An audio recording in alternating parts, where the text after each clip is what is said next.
जदि आज शांतिर ओडिशा अशांत हो गलानी आमे जिते पार्लियामेंट को जाऊँ पार्लियामेंट रे लोक पचार ओडिशा में क्या हो रहा है। आज ओडिशा रे कितने रेट रे क्राइम बढ़ुची लोक लोक को मॉब लिंचिंग ओडिशा रे आपण माने केबे देखिथिले लोक लोक को बाड़े की मारी दउचंती काहे के आज होउची अपारग सरकार पई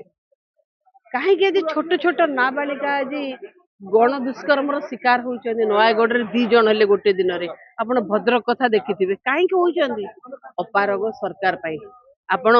सोम्याश्री बिसिठू बळंगा जाय झियो आज पडुची काहे के होउचंती ए अपारग मनुष्य मार सर जेतेबेले जने अपराध करे अपराधी के जेतेबेले दंड न दिया जीवो अपराधीर मानसिकता बढ़िबो ताकू देखी तार मध्य बढ़िबो जे आर तो किछि हेलानी मोर भी किछि हेबनी एया ही चलीछि एठी केही सुरक्षित नुहंती से सुनतु निर्दिष्ट जो माने अछंती तांको किए सपोर्ट करूचंती आपण माने सेटा देखंतु कहा पछरे जदि मु जदि गोटे भूल करूची जदि आपण गोटे भूल करूचंती जदि समर्थन कार पाइबेनी करिवे की समर्थन कहार अछि आपण देखंतु